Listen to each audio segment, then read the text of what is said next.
Chapter 1. My Parents and Early Life. The characteristic features of Indian culture have long been a search for ultimate verities and the concomitant disciple-guru 1-2 relationship. My own path led me to a Christ-like sage whose beautiful life was chiseled for the ages. He was one of the great masters who are India's sole remaining wealth. Emerging in every generation, they have bulwarked their land against the fate of Babylon and Egypt. I find my earliest memories covering the anachronistic features of a previous incarnation. Clear recollections came to me of a distant life, a yogi, 13 amidst the Himalayan snows. These glimpses of the past, by some dimensionless link, also afforded me a glimpse of the future. The helpless humiliations of infancy are not banished from my mind. I was resentfully conscious of not being able to walk or express myself freely. Prayerful surges arose within me as one realized my bodily impotence. My strong emotional life took silent form as words in many languages. Among the inward confusion of tongues, my ear gradually accustomed itself to the circumambient Bengali syllables of my people. The beguiling scope of an infant's mind, adultly considered limited to toys and toes. Psychological ferment and my unresponsive body brought me to many obstinate crying spells. 1. Recall the general family bewilderment at my distress. Happier memories too crowd in on me, my mother's caresses, and my first attempts at lisping phrase and toddling step. These early triumphs, usually forgotten quickly, are yet a natural basis of self-confidence. My far-reaching memories are not unique. Many yogis are known to have retained their self-consciousness without interruption by the dramatic transition to and from life and death. If man be solely a body, its loss indeed places the final period to identity. But if prophets down the millennium spake with truth, man is essentially of incorporeal nature. The persistent core of human egoity is only temporarily allied with sense perception. Although odd, clear memories of infancy are not extremely rare. During travels in numerous lands, I have listened to early recollections from the lips of veracious men and women. I was born in the last decade of the 19th century and passed my first 8 years at Gorakhpur. This was my birthplace in the United Provinces of northeastern India. We were 8 children, for boys and for girls. 1. Mukunda Lal Ghosh 1-4 was the second son and the fourth child. Father and mother were Bengalis, of the Kshatriya caste. 1-5. Both were blessed with saintly nature. Their mutual love, tranquil and dignified, never expressed itself frivolously. A perfect parental harmony was the calm center for the revolving tumult of 8 young lives. Father, Bhagavati Sharan Ghosh, was kind, grave, at times stern. Loving him dearly, we children yet observed a certain reverential distance. An outstanding mathematician and logician, he was guided principally by his intellect.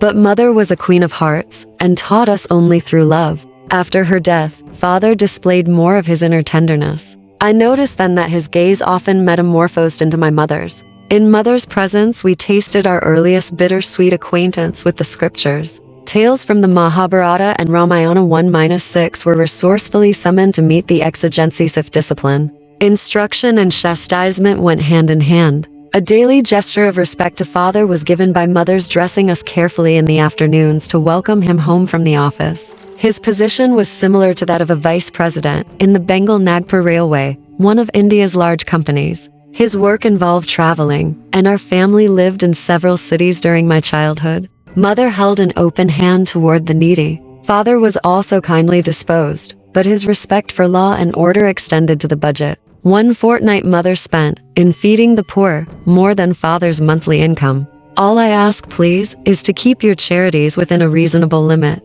Even a gentle rebuke from her husband was grievous to mother. She ordered a hackney carriage, not hinting to the children at any disagreement. Goodbye. I am going away to my mother's home. Ancient ultimatum. We broke into astounded lamentations. Our maternal uncle arrived opportunely. He whispered to father some sage counsel, garnered, no doubt, from the ages. After father had made a few conciliatory remarks, mother happily dismissed the cab. Thus ended the only trouble I ever noticed between my parents. But I recall a characteristic discussion. Please give me 10 rupees for a hapless woman who has just arrived at the house. Mother's smile had its own persuasion. Why 10 rupees? 1 is enough. Father added a justification. When my father and grandparents died suddenly, I had my first taste of poverty. My only breakfast, before walking miles to my school, was a small banana. Later, at the university, I was in such need that I applied to a wealthy judge for aid of 1 rupee per month. He declined, remarking that even a rupee is important. How bitterly you recall the denial of that rupee. Mother's heart had an instant logic. Do you want this woman also to remember painfully your refusal of 10 rupees, which she needs urgently? You win. With the immemorial gesture of vanquished husbands, he opened his wallet. Here is a 10 rupee note. Give it to her with my goodwill. Father tended to first say no to any new proposal. His attitude toward the strange woman who so readily enlisted mother's sympathy was an example of his customary caution. Aversion to instant acceptance typical of the French mind in the West is really only honoring the principle of due reflection. I always found Father reasonable and evenly balanced in his judgments. If I could bolster up my numerous requests with 1 or 2 good arguments, he invariably put the coveted goal within my reach, whether it were a vacation trip or a new motorcycle. Father was a strict disciplinarian to his children in their early years, but his attitude toward himself was truly Spartan. He never visited the theater, for instance, but sought his recreation in various spiritual practices and in reading the Bhagavad Gita. 1-7, shunning all luxuries, he would cling to one old pair of shoes until they were useless. His sons bought automobiles after they came into popular use, but Father was always content with the trolley car for his daily ride to the office. The accumulation of money for the sake of power was alien to his nature. Once, after organizing the Calcutta Urban Bank, he refused to benefit himself by holding any of its shares. He had simply wished to perform a civic duty in his spare time. Several years after Father had retired on a pension, an English accountant arrived to examine the books of the Bengal Nagpur Railway Company. The amazed investigator discovered that Father had never applied for overdue bonuses. He did the work of 3 men. The accountant told the company, he has 125,000 rupees, about $41,250, owing to him as back compensation. The officials presented Father with a check for this amount. He thought so little about it that he overlooked any mention to the family. Much later, he was questioned by my youngest brother Bishnu, who noticed the large deposit on a bank statement. Why be elated by material profit? Father replied, the one who pursues a goal of even-mindedness is neither jubilant with gain nor depressed by loss. He knows that man arrives penniless in this world and departs without a single rupee. Father Bhagabati Sharan Ghosh, a disciple of Lahiri Mahasaya early in their married life, my parents became disciples of a great master, Lahiri Mahasaya of Benares. This contact strengthened Father's naturally ascetical temperament. Mother made a remarkable admission to my eldest sister Roma. Your father and myself lived together as man and wife only once a year, for the purpose of having children. Father first met Lahiri Mahasaya through Abhinash Babu, 1-8, an employee in the Gorakhpur office of the Bengal Nagpur Railway. Abhinash instructed my young ears with engrossing tales of many Indian saints. He invariably concluded with a tribute to the superior glories of his own guru. Did you ever hear of the extraordinary circumstances under which your father became a disciple of Lahiri Mahasaya? It was on a lazy summer afternoon, as Abhinash and I sat together in the compound of my home, that he put this intriguing question. I shook my head with a smile of anticipation. Years ago, before you were born, I asked my superior officer, your father, to give me a week's leave from my Gorakhpur duties in order to visit my guru in Benares. Your father ridiculed my plan. Are you going to become a religious fanatic? He inquired. Concentrate on your office work if you want to forge ahead. Sadly, walking home along a woodland path that day, I met your father in a palanquin. He dismissed his servants and conveyance, and fell into step beside me. Seeking to console me, he pointed out the advantages of striving for worldly success. But I heard him listlessly. My heart was repeating, Lahiri Mahasaya, I cannot live without seeing you. Our path took us to the edge of a tranquil field, where the rays of the late afternoon sun were still crowning the tall ripple of the wild grass. We paused in admiration. There in the field, only a few yards from us, the form of my great guru suddenly appeared. 1-9 Bhagabati, you are too hard on your employee. His voice was resonant in our astounded ears. He vanished as mysteriously as he had come. On my knees, I was exclaiming, Lahiri Mahasaya, Lahiri Mahasaya. Your father was motionless with stupefaction for a few moments. Abhinash, not only do I give you leave, but I give myself leave to start for Benares tomorrow. I must know this great Lahiri Mahasaya, who is able to materialize himself at will in order to intercede for you. I will take my wife and ask this master to initiate us in his spiritual path. Will you guide us to him? Of course. Joy filled me at the miraculous answer to my prayer, and the quick, favorable turn of events. The next evening your parents and I entrained for Benares. We took a horse cart the following day, and then had to walk through narrow lanes to my guru's secluded home. Entering his little parlor, we bowed before the master, and locked in his habitual lotus posture. He blinked his piercing eyes and leveled them on your father. Bhagavati, you are too hard on your employee. His words were the same as those he had used 2 days before in the Gorakhpur field. He added, I am glad that you have allowed Abhinash to visit me, and that you and your wife have accompanied him. To their joy, he initiated your parents in the spiritual practice of Kriya Yoga. 1-10 Your father and I, as brother disciples, have been close friends since the memorable day of the vision. Lahiri Mahasaya took a definite interest in your own birth. Your life shall surely be linked with his own. The master's blessing never fails. Lahiri Mahasaya left this world shortly after I had entered it. His picture, in an ornate frame, always graced our family altar in the various cities to which father was transferred by his office.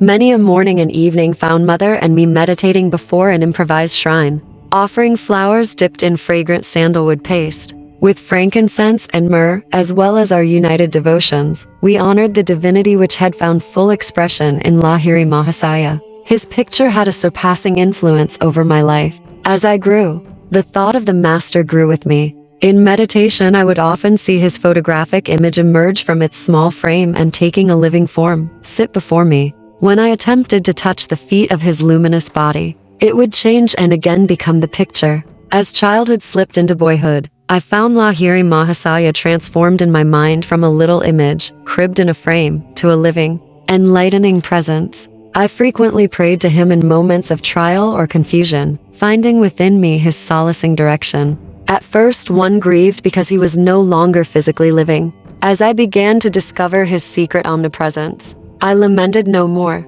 He had often written to those of his disciples who were over-anxious to see him, Why come to view my bones and flesh, when I am ever within range of your kutas, the spiritual sight? I was blessed about the age of 8 with a wonderful healing through the photograph of Lahiri Mahasaya. This experience gave intensification to my love. While at our family estate in Ashapur, Bengal, I was stricken with Asiatic cholera. My life was despaired of.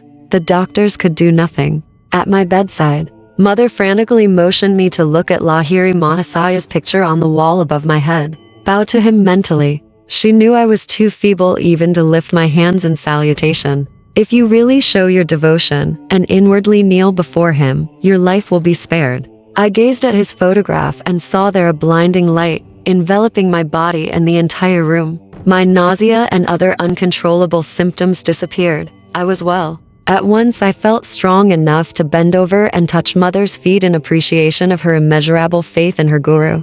Mother pressed her head repeatedly against the little picture. O omnipresent Master, I thank thee that thy light hath healed my son. I realized that she too had witnessed the luminous blaze through which I had instantly recovered from a usually fatal disease. One of my most precious possessions is that same photograph. Given to Father by Lahiri Mahasaya himself, it carries a holy vibration. The picture had a miraculous origin. I heard the story from Father's brother disciple, Kali Kumar Roy. It appears that the master had an aversion to being photographed. Over his protest, a group picture was once taken of him and a cluster of devotees, including Kali Kumar Roy. It was an amazed photographer who discovered that the plate, which had clear images of all the disciples, revealed nothing more than a blank space in the center where he had reasonably expected to find the outlines of Lahiri Mahasaya. The phenomenon was widely discussed. A certain student and expert photographer, Gangadhar Babu, boasted that the fugitive figure would not escape him. The next morning, as the guru sat in lotus posture on a wooden bench with a screen behind him, Gangadhar Babu arrived with his equipment. Taking every precaution for success, he greedily exposed 12 plates. On each one he soon found the imprint of the wooden bench and screen, but once again the master's form was missing. With tears and shattered pride, Gangadhar Babu sought out his guru. It was many hours before Lahiri Mahasaya broke his silence with a pregnant comment. I am spirit. Can your camera reflect the omnipresent invisible? I see it cannot. But holy sir, I lovingly desire a picture of the bodily temple, where alone, to my narrow vision, that spirit appears fully to dwell. Come then. Tomorrow morning, I will pose for you. Again the photographer focused his camera. This time the sacred figure, not cloaked with mysterious imperceptibility, was sharp on the plate. The master never posed for another picture. At least, I have seen none.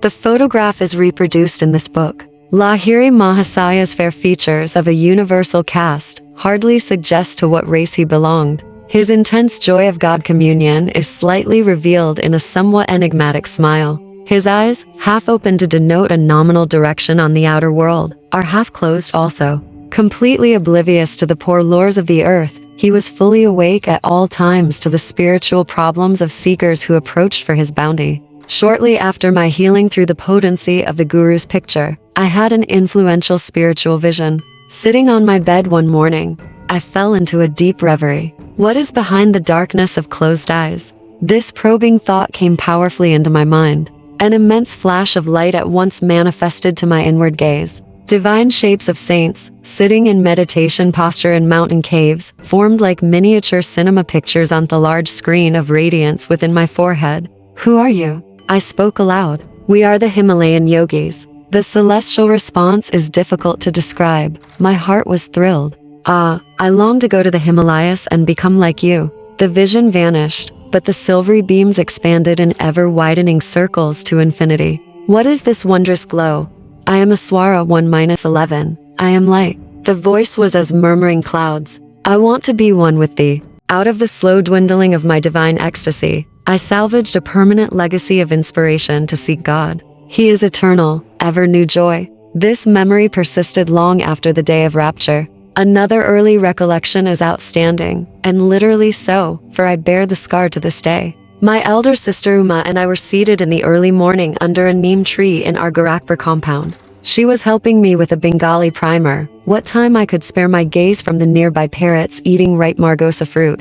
Uma complained of a boil on her leg, and fetched a jar of ointment. I smeared a bit of the salve on my forearm. Why do you use medicine on a healthy arm? Well sis, I feel I am going to have a boil tomorrow. I am testing your ointment on the spot where the boil will appear. You little liar. Sis, don't call me a liar until you see what happens in the morning. Indignation filled me. Uma was unimpressed, and thrice repeated her taunt. An adamant resolution sounded in my voice as I made slow reply. By the power of will in me, I say that tomorrow I shall have a fairly large boil in this exact place on my arm, and your boil shall swell to twice its present size. Morning found me with a stalwart boil on the indicated spot. The dimensions of Uma's boil had doubled. With a shriek, my sister rushed to mother. Mukunda has become a necromancer. Gravely, mother instructed me never to use the power of words for doing harm. I have always remembered her counsel, and followed it. My boil was surgically treated.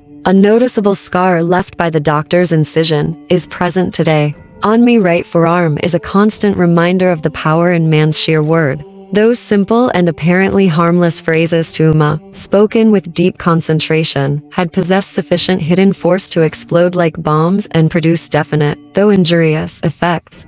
I understood later that the explosive vibratory power in speech could be wisely directed to free one's life from difficulties and thus operate without scar or rebuke. 112 Our family moved to Lahore in the Punjab. There I acquired a picture of the Divine Mother in the form of the goddess Kali. 1-13. It sanctified a small and formal shrine on the balcony of our home. An unequivocal conviction came over me that fulfillment would crown any of my prayers uttered in that sacred spot. Standing there with Uma one day, I watched two kites flying over the roofs of the buildings on the opposite side of the very narrow lane. Why are you so quiet? Uma pushed me playfully. I am just thinking how wonderful it is that Divine Mother gives me whatever I ask. I suppose she would give you those to kites. My sister laughed derisively. Why not? I began silent prayers for their possession. Matches are played in India with kites whose strings are covered with glue and ground glass. Each player attempts to sever the string of his opponent. A freed kite sails over the roofs.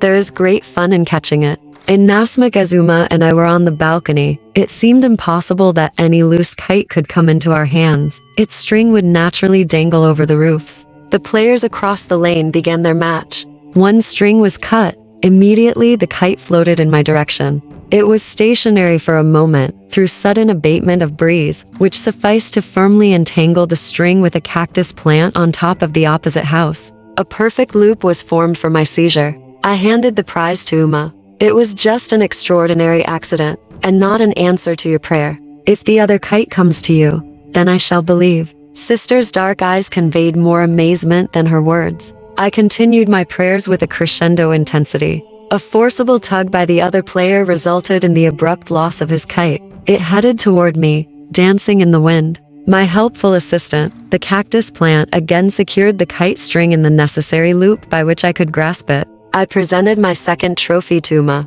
Indeed, Divine Mother listens to you. This is all too uncanny for me. Sister bolted away like a frightened fawn. 1-2, spiritual teacher, from Sanskrit root gur, to raise, to uplift. 1-3, a practitioner of yoga, union, ancient Indian science of meditation on God. 1-4, my name was changed to Yogananda when I entered the ancient monastic Swami order in 1914. My guru bestowed the religious title of Paramahansa on me in 1935, see chapters 24 and 42. 1-4, my name was changed to Yogananda when I entered the ancient monastic Swami order in 1914. My guru bestowed the religious title of Paramahansa on me in 1935, see chapters 24 and 40 to 1-5. Traditionally, the second caste of warriors and rulers. 1-6. These ancient epics are the hoard of India's history, mythology, and philosophy. An everyman's library volume, Ramayana and Mahabharata. Condensation in English verse by Romeshdutt, New York, E.P. Dutton. 1-7. This noble Sanskrit poem, which occurs as part of the Mahabharata epic, is the Hindu Bible. The most poetical English translation is Edwina Mould's The Song Celestial Philadelphia, David Mackay, 75 cents. One of the best translations with detailed commentary is Sri Aurobindo's Message of the Gita, Jupiter Press, 16 Semyadas Dt, Madras, India, 3, 51-8. Babu Mr. is placed in Bengali names at the end. 1-9. The phenomenal powers possessed by great masters are explained in Chapter 30. The Law of Miracles. 1-10. A yogic technique whereby the sensory tumult is stilled, permitting man to achieve an ever-increasing identity with cosmic consciousness. See Chapter 26. 1-11. A Sanskrit name for God as ruler of the universe, from the root is to rule. There are 108 names for God in the Hindu scriptures, each one carrying a different shade of philosophical meaning. 1-12. The infinite potentium of sound derived from the creative word, Om, the cosmic vibratory power behind all atomic energies. Any word spoken with clear realization and deep concentration has a materializing value. Loud or silent repetition of inspiring words has been found effective in Kuism and similar systems of psychotherapy. The secret lies in the stepping up of the mind's vibratory rate. The poet Tennyson has left us, in his memoirs, an account of his repetitious device for passing beyond the conscious mind into superconsciousness, a kind of waking trance. This, for lack of a better word, one have frequently had, quite up from boyhood, when I have been alone. Tennyson wrote, "This has come upon me through repeating my own name to myself silently, till all at once, as it were, out of the intensity of the consciousness of individuality, individuality itself seemed to dissolve and fade away into boundless being, and this not a confused state, but the clearest, the surest of the surest, utterly beyond words, where death was an almost laughable impossibility, the loss of personality, if so it were seeming no extinction, but the only true life." He wrote further, "It is no nebulous ecstasy, but a state of transcendent wonder, associated with absolute clearness of mind." 113. Kali is a symbol of God in the aspect of hetero Mother Nature.